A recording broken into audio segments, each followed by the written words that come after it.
Hello student, स्वागत है आपका निशांस के डिजिटल प्लेटफॉर्म पर। आज हम क्लास 12th का इलेक्ट्रोमैग्नेटिक वेव नाम का एक चैप्टर है जिसे हम बोलते हैं वैद्युत चुंबकीय तरंगे, उसके न्यूमेरिकल्स, उसके एक्सरसाइज के बारे में बात करते हैं। जो बुक के पीछे जो एनसीईआरटी बुक के पीछे जो एक्सरसाइज है उसके बारे में हम बात करते हैं। तो क्वेश्चन नंबर 1 देखते हैं हम।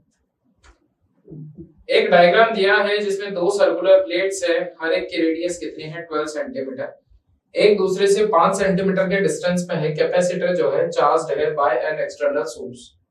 The charging current is constant and equal to, current जो है वो 0.15 एम्पीयर। फाइंड करना है, calculate the capacitance and the rate of change of potential difference between the plates. देखें कैपेसिटेंस के बारे में हम बात करें। गिवन क्या क्या है, radius of each circular plate r is equal to 12 centimetre, हर एक के 12 है, तो यहां से 12 सेंटीमीटर को मीटर में कन्वर्ट किया। दोनों के बीच का डिस्टेंस 5 सेंटीमीटर है तो 0.05 मीटर। ठीक है, करंट दे रखा है 0.15 एम्पीयर, तो ये करंट की वैल्यू। तो हमें पता होना चाहिए परमिटिविटी, यानी हमारे पास एक फार्मूला है कैपेसिटेंस बिटवीन टू प्लेट। वो क्या होता है, C is equal to epsilon not A upon D। तो हमें पहले क्या निकालना है, उसकी C निकालना है कैपेसिटेंस। तो epsilon not A upon D, A क्या है एरिया, D क्या है, A तो एरिया हो गया, D हमारा डिस्टेंस हो गया। तो यहां से एप्सिलॉन नॉट की वैल्यू जो है 8.854 into 10⁻⁻12, जो क्या होती है परमिटिविटी ऑफ फ्री स्पेस। ठीक है, तो ये वैल्यूज अब A की जगह हम पाई r स्क्वायर रख दें क्योंकि r की वैल्यू है हमारे पास। तो इस वैल्यू को उठा के हमने सीधा A की जगह पुट किया, तो 8.85 into 10⁻12 इनटू एरिया की वैल्यू अपॉन D की वैल्यू। इनको जब कैलकुलेट किया तो हमारे पास वैल्यू कितनी आई, 8.01 पिकोफैराड। पिको मतलब 10⁻12। क्लियर है। चलो नेक्स्ट पूछा है एक और, and rate of change of potential difference. ये तो कैपेसिटेंस आ गया, पोटेंशियल डिफरेंस की रेट तो वो होती है, देखें चार्ज हर एक प्लेट पे क्या होता है, Q is equal to CV। ठीक है, तो V इज इक्वल टू क्या हो गया, Q अपॉन C। यही मुझे फाइंड करना है V। तो Q के रेस्पेक्ट में हम अगर इसका डिफरेंशिएट करते हैं तो V is equal to dV upon dt, और Q का क्या हो जाएगा dQ upon dt। 1 upon C बाहर निकाल लेंगे क्योंकि ये कांस्टेंट है, तो 1 अपॉन C बाहर आ गया, dQ upon dt। Charge upon time, charge upon time, rate of flow of charge is called current electricity. तो dQ अपॉन dt क्या आ गया भाई, I। तो ये हमारे पास फार्मूला क्या बन गया, I अपॉन C, यानी dV upon dt is equal to I upon C। तो यहाँ पर I की वैल्यू हमारे पास 0.15 एम्पीयर है जो क्वेश्चन में गिवन है। देखें 0.15 एम्पीयर क्वेश्चन में गिवन है, वो हमने वैल्यू यहाँ पर पुट करी I अपॉन C। C की वैल्यू 8.01 into 10⁻12 फैराड। तो ये हमने वैल्यू यहाँ पे पुट कर दी। पुट करने के बाद 1.875 into 10⁻9 वोल्ट पर सेकंड, ये हमारे पास क्या आया, dV अपॉन dt। यानी पोटेंशियल की जो रेट है वो किस हिसाब से चेंज होती है, ये हमारे पास उसकी वैल्यू है। क्वेश्चन बहुत आसान है, फॉर्मूला बेस्ड। ठीक है, चलो next question. Obtain the displacement current across the plates. दोनों प्लेट के बीच में डिस्प्लेसमेंट करंट की हम बात करें तो देखें डिस्प्लेसमेंट करंट एग्जैक्टली होता है क्या, d phi upon dt dot epsilon not, यानी id displacement current d phi upon dt dot epsilon not. ठीक है, अब यहाँ पर दोनों प्लेट के बीच में जो इलेक्ट्रिक फील्ड है वो कितना है, E upon Q, E upon epsilon not into A। ठीक है, तो यहाँ से हम क्या करेंगे, ये जो वैल्यू है epsilon not d phi upon dt, उसको किस तरीके से रिप्रेजेंट कर देंगे, 1 अपॉन एप्सिलॉन नॉट, ये तो बाहर आ गया, Q अपॉन A के रेस्पेक्ट में हमने क्या कर दिया dt। तो ये जो डिस्प्लेसमेंट करंट है dQ अपॉन dt, ये किसके, एप्सिलॉन नॉट से एप्सिलॉन नॉट कट हो गया, किसके बेस पर आया, I। यानी डिस्प्लेसमेंट करंट किसके बराबर होगा, करंट। तो जो उसमें करंट फ्लो होता है उसी के बराबर, वो कितना है 0.15 एम्पीयर। अब ये चीजें आप देखें क्योंकि इनके बीच में जो लूप बन रहा है वो कैसा बन रहा है, एकदम परपेंडिकुलर। ठीक है, लूप जो है परपेंडिकुलर है, तो यहां से EA is equal to Q upon epsilon not बनता है। यहां से वैल्यूज पुट करी और हमारे पास ID की वैल्यू कितनी आ गई, 0.15 एम्पीयर। क्लियर है। चलिए फॉर्मूला है बच्चों, ये मुझे कोई ज्यादा एक्सप्लेन नहीं करना, ये सब चीजें हम थ्योरी में पढ़ चुके हैं। ठीक है, चले next, is Kirchhoff first rule valid at each plate of the capacitor. वो पूछ रहा है किरचॉफ का फर्स्ट रूल जो जंक्शन रूल है, करंट रूल है, क्या वो हर एक प्लेट कैपेसिटर प्लेट के लिए वैलिड होगा? तो बिल्कुल होगा, क्योंकि किरचॉफ लॉ के अकॉर्डिंग क्या हो रहा है कि हर एक प्लेट में जो करंट होगा वो इक्वल होगा, ठीक है। तो जो डिस्प्लेसमेंट करंट है वो किसके बराबर है? आई के बराबर, यानी नेट करंट के बराबर, ठीक है। तो नेट करंट के बराबर है और कंटिन्यूअस करंट फ्लो होता है, तो जो कांस्टेंट अक्रॉस प्लेट के बीच में जो करंट होगा वो क्या होगा? आई के बराबर। तो यहां पर वो आंसर होगा यस, ठीक है। नेक्स्ट क्वेश्चन देखते हैं।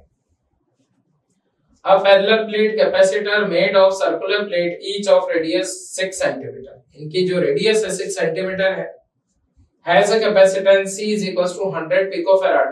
The capacitor is connected to a 230 volt AC supply with a frequency of 300 radian per second. यानी कैपेसिटर की जो वोल्ट है वो कितना है? 230 वोल्ट है, फ्रीक्वेंसी कितनी है? 300 रेडियन पर सेकंड। तो इसका what is the RMS value of conduction current? Conduction current की आरएमएस वैल्यू देखिए। कंडक्शन करंट बेसिकली फार्मूला जो होता है वो होता है पोटेंशियल इनटू ओमेगा सी, ठीक है। चलो एक बार देख लेते हैं। आर गिवन है 6 सेंटीमीटर, ठीक है। कैपेसिटेंस पैरेलल प्लेट के बीच में C is equals to 100 picofarad, 100 picofarad. Supply voltage V is equals to 230 volt, 230 volt supply voltage, ठीक है। Angular frequency omega is equals to 300 radian पर सेकंड, 300 रेडियन पर second. Given है सब चीजें, यहां तक सब चीजें गिवन है। एक ही आरएमएस वैल्यू की बात करें तो RMS value of conduction current V upon XC, ठीक है। तो यहां पर जो XC है वो कैपेसिटिव रिएक्टेंस, ठीक। तो उसकी वैल्यू होती है 1 अपॉन ओमेगा सी। तो यहां पर हम V की वैल्यू V पुट करेंगे 1 अपॉन ओमेगा सी की जगह, जैसे इसको रेसिप्रोकल करेंगे 1 अपॉन XC है, तो ये 1 अपॉन ओमेगा सी को क्या करेंगे? रेसिप्रोकल, तो क्या हो जाएगा? Omega C. तो V की वैल्यू कितनी? 230, ये यहां से सीधा यहां पे 230, ओमेगा की वैल्यू 300 रेडियन पर सेकंड, तो 300, C की वैल्यू 100 into 10⁻⁻²। इस फार्मूले में, इस वाले फार्मूले में ये वैल्यूज पुट करी, हमारे पास कैलकुलेट होके क्या आंसर आया? 6.9 माइक्रो एम्पियर या 10⁻⁻6 को हमने क्या लिख दिया? माइक्रो। क्लियर है? ये हमारे पास वैल्यूज आ गई है कंडक्शन करंट की आरएमएस। नेक्स्ट देखें, is the conduction current equal to the displacement current?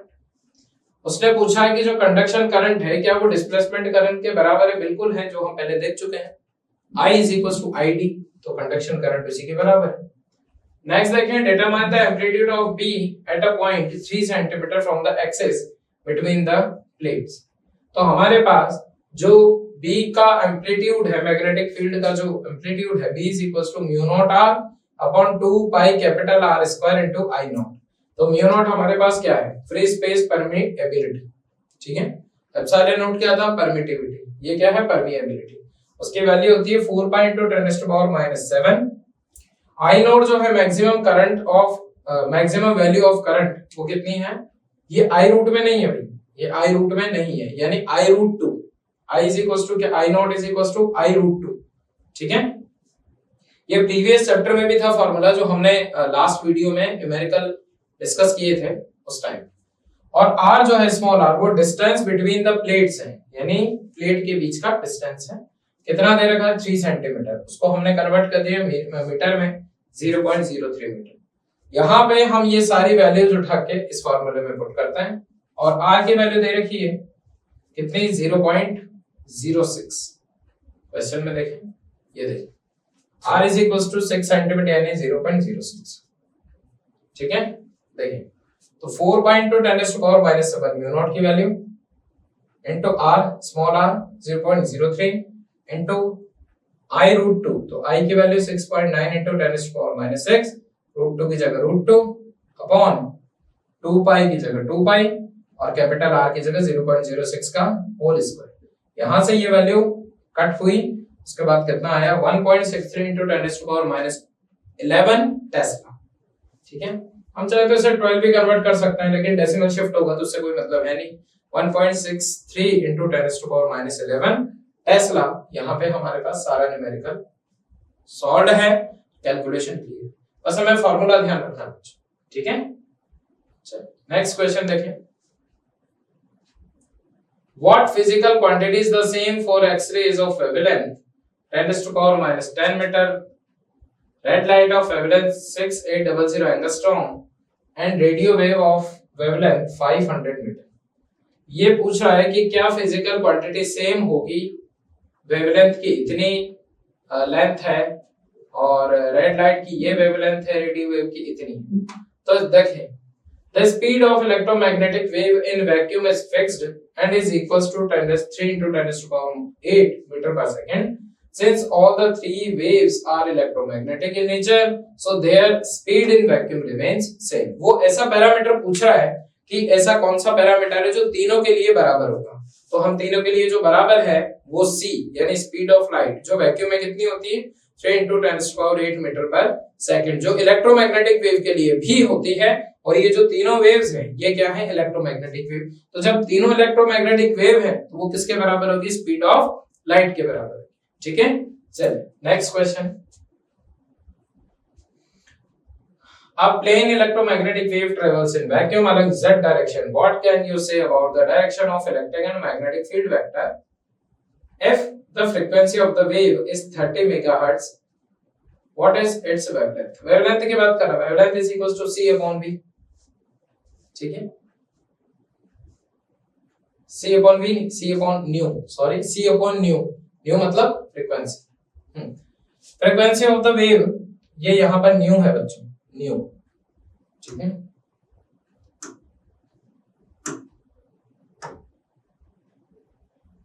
ये जो है ना ये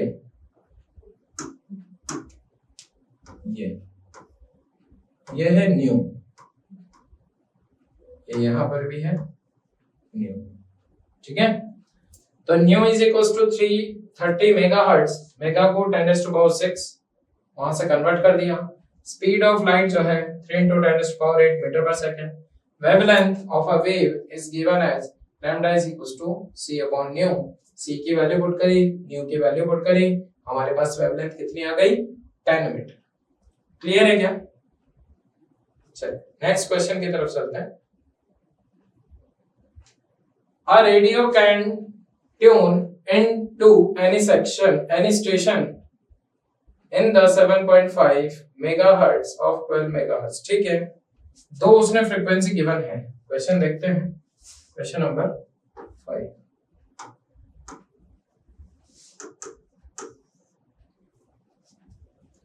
न्यू वन कितना 7.5 मेगाहर्ट्ज. ठीक है, और ये 12 7.5 मेगाहर्ट्ज, तो 7.5 into 10 to the power 6 megahertz और न्यू 2 12 या 20. एक बार देख लें, 12.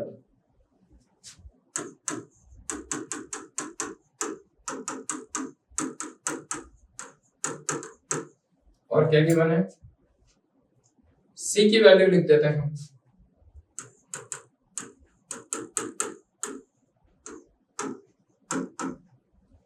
तो वेवलेंथ फॉर न्यू, तो lambda 1 is equals to c upon nu 1. c nu 1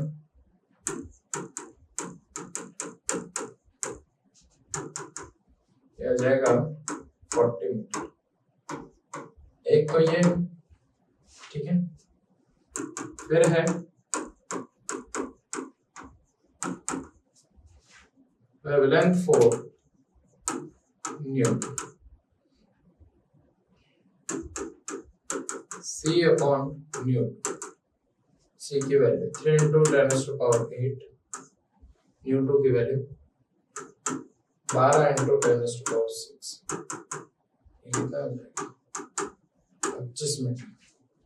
तो जो वेवलेंथ है, तो इसमें नीचे स्टेटमेंट लिखते हैं, 10 वेवलेंथ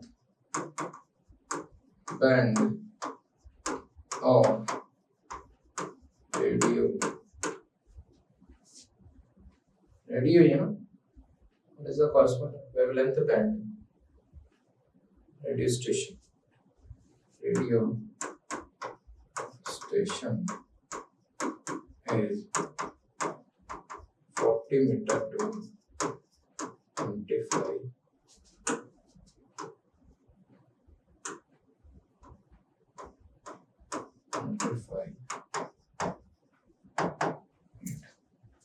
तो ये हमारे पास लैम्डा 1 लैम्डा 2 दोनों वेवलेंथ निकाल ली और रेडियो स्टेशन में कहां से कहां तक उसकी अप्रोचिंग है हमने बता दी। ठीक है, next question. A charged particle oscillates about its main equilibrium position with a frequency of 10 to the power 9 Hz. What is the frequency of the electromagnetic wave produced by the oscillation? Same होगी भाई, क्योंकि हम जानते हैं कि जो vibrating charge particle का acceleration है वो किसके रिस्पेक्ट में होता है, वो क्या प्रोड्यूस करता है, इलेक्ट्रिक फील्ड। ठीक है, और वो इलेक्ट्रिक फील्ड होगा, वो भी क्या होगा, vibrating electric field. This electric field produce a vibrating magnetic field, magnetic field भी प्रोड्यूस करेगा। Both this field together produce electromagnetic wave, और ये दोनों फील्ड क्या प्रोड्यूस करते हैं, इलेक्ट्रोमैग्नेटिक वेव। तो जो इलेक्ट्रोमैग्नेटिक वेव जो भी प्रोड्यूस होगी वो सेम फ्रीक्वेंसी की ही तो होगी। तो सेम फ्रीक्वेंसी कितनी है हमारे पास, 10 to the power 9 हर्ट्ज। तो यहाँ पर जो फ्रीक्वेंसी होगी न्यू वो होगी 10 to the power 9। क्लियर है, चलिए आगे बढ़े। Amplitude of the magnetic field of a harmonic electromagnetic wave in vacuum 510 nanotesla. What is the amplitude of the electric field part of the wave? चलिए इसको करते हैं क्वेश्चन नंबर 7। जो जो गिवन है वो हम लिख लेते हैं एक बार। B नॉट गिवन है,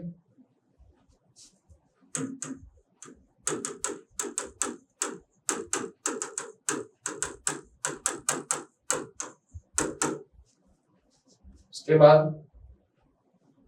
सी क्या पूछ रहा है, व्हाट इज द एम्पलीट्यूड।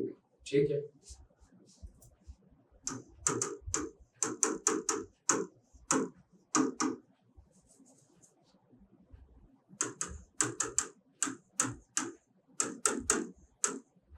तो सी की वैल्यू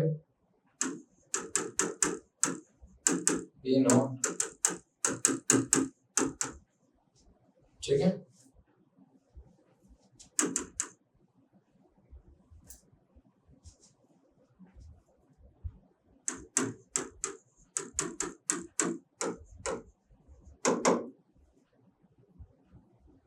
ठीक है, कि ये वैल्यू ये तो नीचे आ जाएगा, तो 10 to the power 8 से 10 to the power 9 कटेगा, एक 10 बचेगा, तो 3 into 5 10 upon 10, 0 से 0, 51 into 3 150। ये हमारे पास आंसर आ जाएगा। यहाँ पे अगर मैं कैलकुलेट करना चाहूँ तो उसे कर सकता हूँ।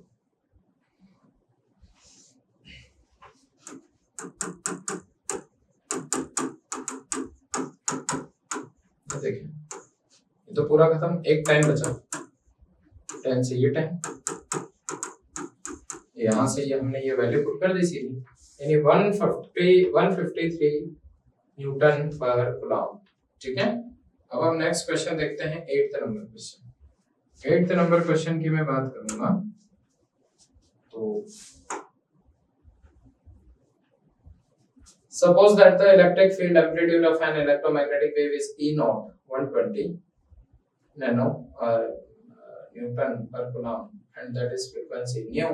फ्रीक्वेंसी दे रखी है, इलेक्ट्रिक फील्ड दे रखा है। ठीक है,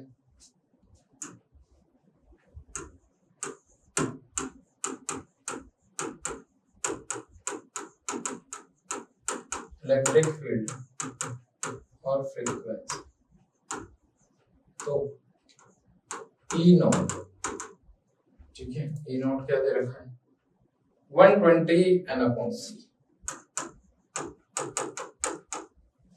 फ्रीक्वेंसी क्या दे रखी है, 50 मेगाहर्ट्ज।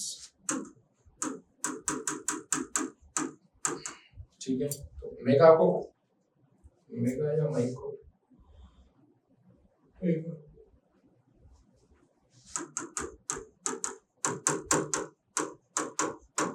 माइक्रो में तो -6 होता है। Determine the B naught, first find करना है बी नॉट।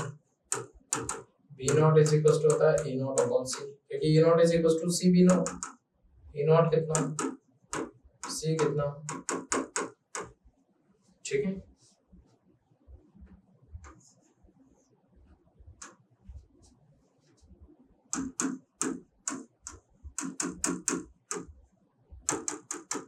हो जाएगा अपने पास 4 इंटू 10⁻⁻⁷, क्योंकि 40 एक 0 से कट जाएगा, ठीक है, उसको हम ऐसा लिख सकते हैं 400 नैनोमीटर। एक आंसर तो ये है। दूसरा देखें, एंगुलर फ्रीक्वेंसी न्यू अपना ओमेगा 2 पाई न्यू 2 इंटू, इसको सीधा पाई लिखते हैं, पाई क्यों 3.14 लिख देते, 14 न्यू की वैल्यू 50 मेगाहर्ट्ज, 50 इंटू 10⁻⁶, कितना हो गया 1.05 रेडियन पर सेकेंड, ठीक है।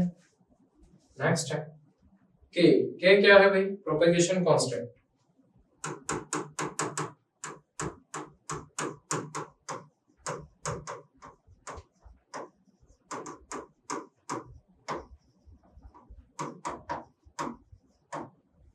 प्रोपेगेशन कांस्टेंट के फॉर्मूला होता है ओमेगा अपॉन ओमेगा की वैल्यू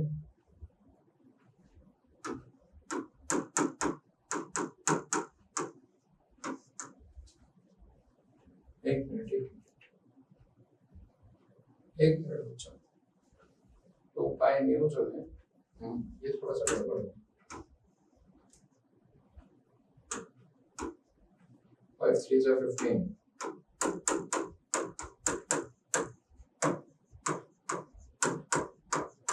ये ओमेगा की वैल्यू फिर 3 इंटू 10⁻⁸ आ जाएगा 1.05 रेडियन पर मिनट, ठीक है।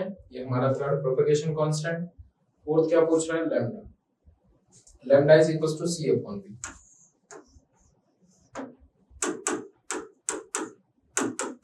सी अपॉन बी नहीं, सी अपॉन न्यू, बार बार गड़बड़ हो जाता है। सी 3 इंटू 10⁸ न्यू की वैल्यू 50 मेगाहर्ट्ज,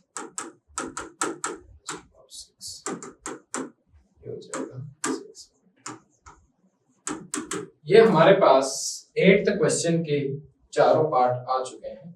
एक बार ध्यान से देखें, 8th क्वेश्चन को हमने वेवलेंथ भी निकाल ली, सारी चीजें हमारे पास क्लियरली बनी, ठीक है। एक बार देखें और बताएं,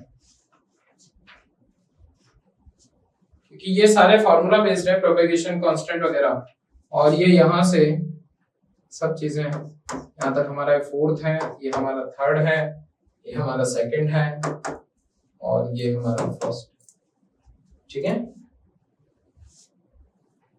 क्लियर है? चलें नेक्स्ट क्वेश्चन की तरफ चलते हैं। The terminology of a different parts of the electromagnetic spectrum is given in the text. Use the formula E is equals to h nu, ठीक है। h nu का फार्मूला यूज करना है और हमें अलग अलग वेरीफाई करनी है, अलग अलग चीजें कि कहां से कहां तक वो चेंज होती है, ठीक है भाई। E is equals to h nu, ठीक है। लैम्डा गिवन है क्या? नहीं है, तो लैम्डा ही हमें एक तरह से रिलेशन निकाल। चलो क्वेश्चन नंबर 9 पे चलते हैं।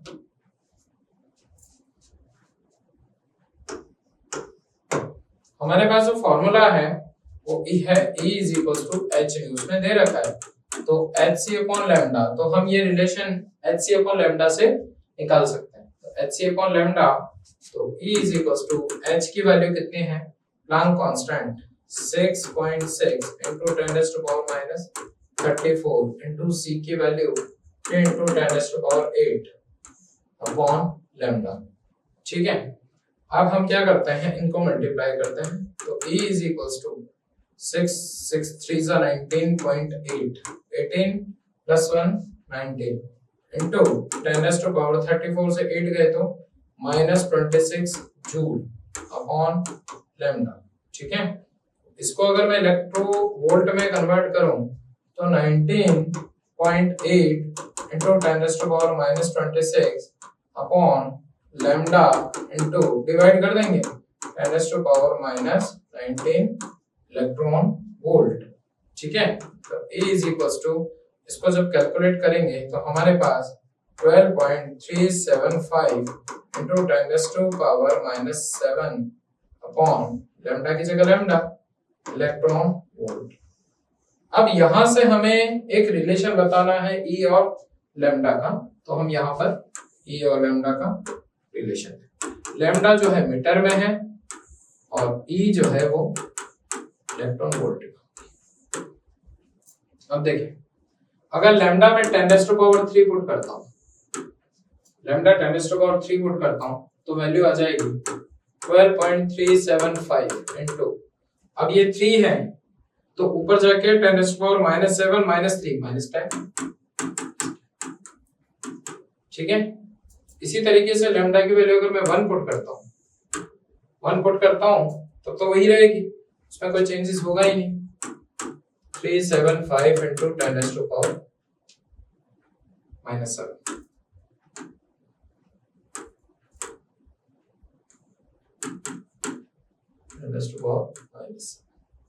ठीक है, 10 टू पावर माइनस 3 पुट करेंगे तो 12.375 10 to power minus 4, minus 6 put करेंगे 12.375 10 टू पावर माइनस 1, माइनस 8 से 3-4 वैल्यूज निकाले, माइनस 10 माइनस 12। ठीक है, माइनस 8 पुट करेंगे तो माइनस 8 का प्लस हो जाएगा। ठीक है, प्लस हो जाएगा।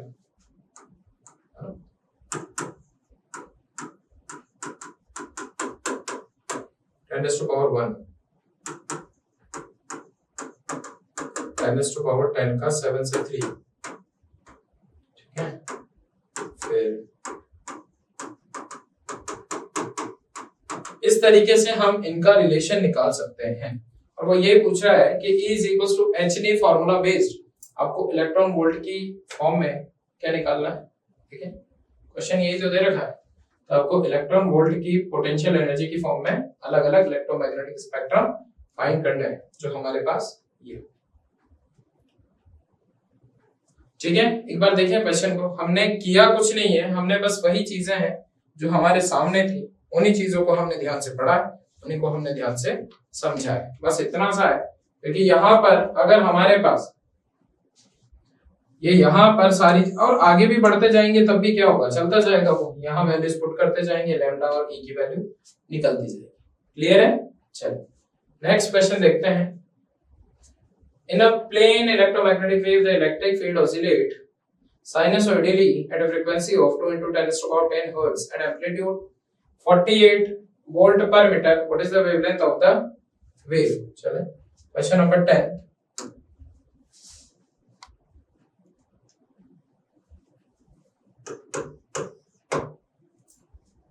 क्या क्या है, 2 into 10 to the power 10 frequency दे रखी है, तो nu is equal to 2 into 10 to the power 10 hertz, और क्या दिया है, एम्पलीट्यूड E नोट दे रखा है 48 वोल्ट,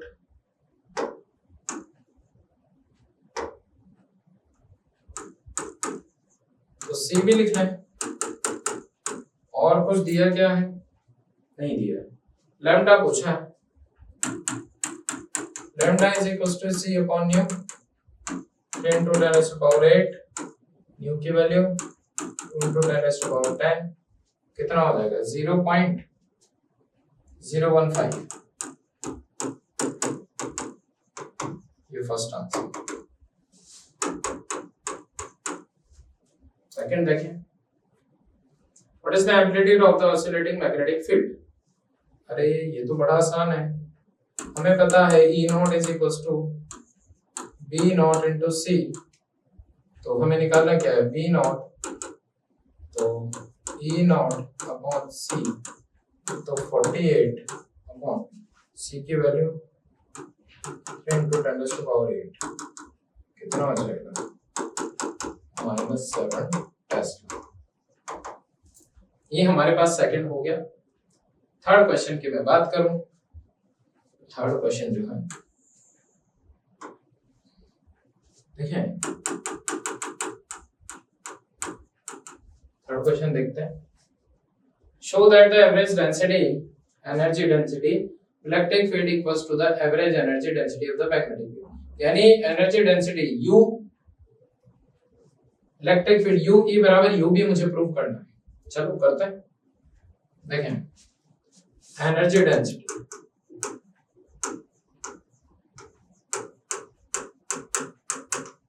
एनर्जी डेंसिटी E के रेस्पेक्ट में मैं बात करूं, एनर्जी डेंसिटी को फिर U से ही U electric field, electric field की जो एनर्जी डेंसिटी होगी वो होगी half epsilon not E square, first equation. ठीक है, ये इलेक्ट्रिक फील्ड की डेंसिटी है, मैग्नेटिक फील्ड की UB, E जो है वो हमारा इलेक्ट्रिक फील्ड है, B जो है वो मैग्नेटिक फील्ड है। तो ये हो जाएगी 1/2 mu naught B square, equation number 2। तो हमें ये पता है relation between electric field and magnetic field. Electric field और मैग्नेटिक फील्ड में E is equal to CB का रिलेशन। ठीक है, और C बराबर क्या है 1/रूट of epsilon naught mu naught, mu naught. Permittivity और परमिएबिलिटी दोनों का रिलेशन है C के साथ। तो इलेक्ट्रिक फील्ड और मैग्नेटिक फील्ड में ये रिलेशन होता है। तो यहां से ये वैल्यू जब हम यहां पुट करेंगे तो E की वैल्यू क्या हो जाएगी, E इज इक्वल टू B/रूट of epsilon naught mu not. ठीक है, अब यहाँ दोनों तरफ अगर स्क्वायर करते हैं, स्क्वायर बोथ साइड स्क्वायर करते हैं तो E square is equal to 1/एप्सिलॉन naught mu naught B square. ठीक है, यहां से एप्सिलॉन नॉट को इधर मल्टीप्लाई कर दें, ये यहां से हम यहां पर आते हैं, यहां से सीधा यहां, वहां के बाद स्क्वायर करेंगे तो एप्सिलॉन नॉट E स्क्वायर। ठीक है, epsilon not E square is equal to क्या बचा, B square upon mu not. ठीक है, ठीक है, तो मल्टीप्लाई बाय 1/2 बोथ साइड। अगर दोनों तरफ 1/2 से मल्टीप्लाई करते हैं तो क्या हो जाएगा 1/2 epsilon not E square is equal to 1/2 B square upon mu not. Hence ये किसके बराबर है, इलेक्ट्रिक फील्ड की एनर्जी, और ये किसके बराबर है, मैग्नेटिक फील्ड की। तो ये हमारा प्रूव हो गया, हेंस प्रूव। ठीक है, ये वैल्यू हमने निकाल ली। क्वेश्चन में ये पूछा है average energy density of the magnetic field and average energy density of the electric field, दोनों इक्वल है। ठीक है, ये कहानी क्लियर है बच्चों। चलिए नेक्स्ट क्वेश्चन, चलिए खत्म। तो यहां तक हमने मैग्नेटिक इलेक्ट्रोमैग्नेटिक वेव के जो एक्सरसाइज वाले क्वेश्चंस थे वो सारे कर लिए हैं। आशा करूंगा समझ में आए होंगे। फिर भी अगर कहीं डाउट रहे तो आप कमेंट सेक्शन में बताएं, और इन क्वेश्चंस को एक बार खुद से ही करें क्योंकि फॉर्मूला बेस्ड है बच्चों। ठीक है, नेक्स्ट एक्सरसाइज जो अगला चैप्टर होगा नेक्स्ट वीडियो में इसको एक्सप्लेन करेंगे, उस पर डिस्कस करेंगे। Thank you so much.